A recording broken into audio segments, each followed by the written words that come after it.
it's snowing outside. Snowing.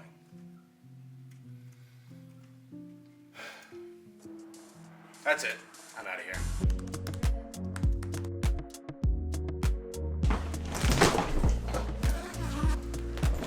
No, I'm not leaving Canada just because of a little snow. So why am I leaving? Last year in August, Canadians were doing much better than the US and a lot of places in the world with regards to the management of the pandemic.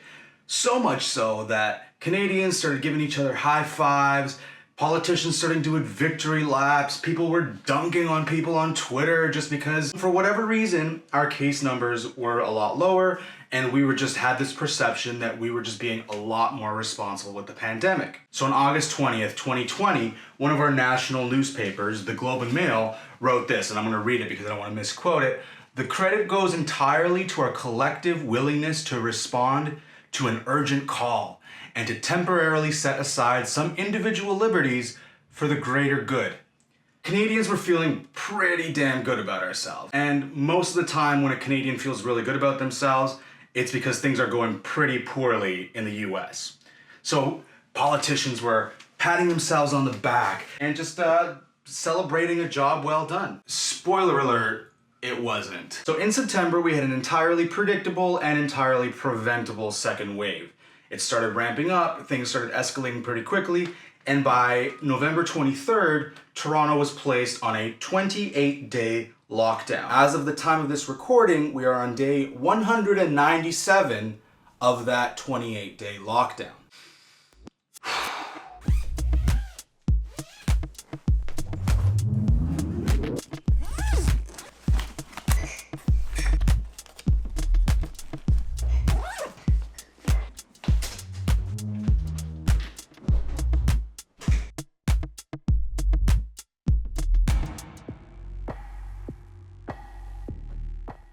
So why leave Ontario now? The Ontario government's announced their reopening plan. Vaccines are starting to pick up. Bottom line is, I just don't trust them. I don't trust them to keep their word. And by them, I mean the government, and by government, I mean every level.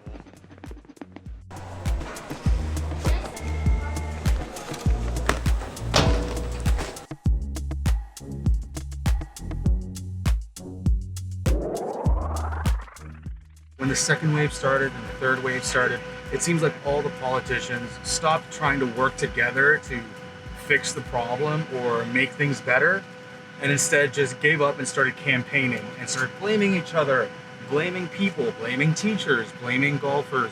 Everybody took some share of the blame except the politicians themselves, and they were all claiming that they were listening to the science. Trudeau, for example, keeps on saying that now is not the time to travel. Now is not the time to travel. And he implemented this crazy hotel quarantine thing that you get to spend $2,000 to spend a night in a government-approved hotel if you're entering Canada. The borders are still closed. And then his own science advisors say, hey, dude, that's not working. It's not doing anything, so you should probably scrap it. So what does Justin Trudeau do? He increases the fine for non-compliance from $3,000 to $5,000.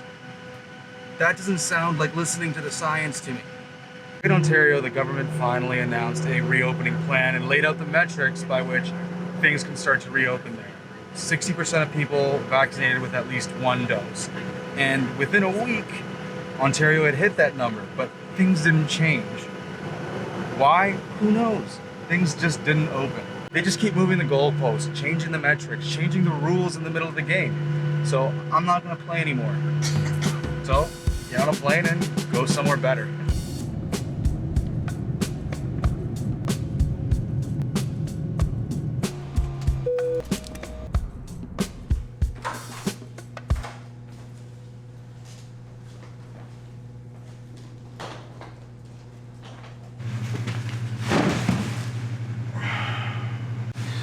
Too tired.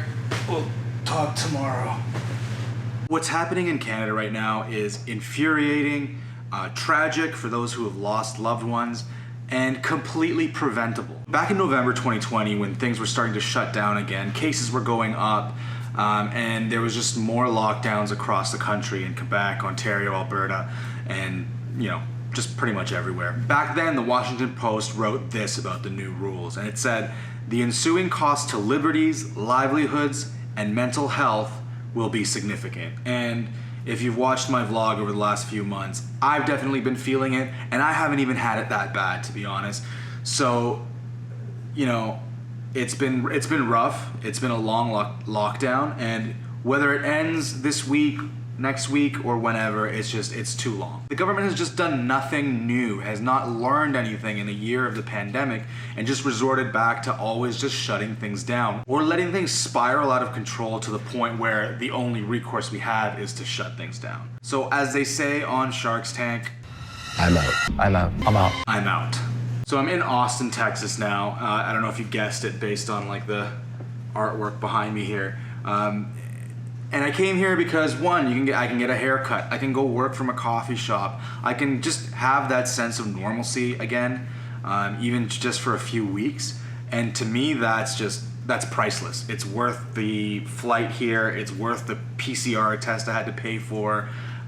It's worth the hotel room. Like, it's just worth it for me. But I also recognize that I'm in like a super privileged position that I can do that. I can work from anywhere. I can work from here. I have the means to come here, and you know, that's not an option for a lot of people. So I understand that, and you know, like I can appreciate how lucky I am to be able to do this. So with that said, here I am, Austin, Texas, and if you're familiar with Austin, with Texas, with the area around here, and just know all the places that I should be eating at, or have any recos on things to do, I would love to hear them, so drop them in the comments below. But also would love to hear your thoughts on, you know, whether or not I did the right thing. I took myself out of that situation, and you know, sometimes I feel like maybe I'm being a bit of a pansy about it, but then I look back at my vlogs and how like dark and depressing I was this winter, and it's just like, I don't want to feel that way again. I can do something about it, so I'm going to. But yeah, I want to hear your thoughts. What's the situation like where you are? How are you feeling? Let's just get a good conversation going. Anyways, so I think that's all I got, y'all. I'm probably gonna have a full-on Texas accent by the time I leave here, because that's just how my brain works. I just like mimic, like I subconsciously just start talking the way the people are around me. I think it's just because like I went to so many different schools growing up, and I always kind of just had to adapt and try to fit in wherever I went. So now, probably by the end of the day, I'm gonna be talking like this, and you know, whatnots and what have yous. Yeah. Anyway, but yeah, drop your records below. What else? Am I missing something? Oh, Trudeau said he might be, like, I'm hearing rumblings that the travel rules might change soon, so that's great. It'd be great to be able to fly directly into Canada when we do decide to go back home and not have to do that stupid hotel quarantine. But, story for another day. In the meantime, I want to hear your recos on Austin, because I came here to eat, y'all. Anyway, see you in the next video. Peace.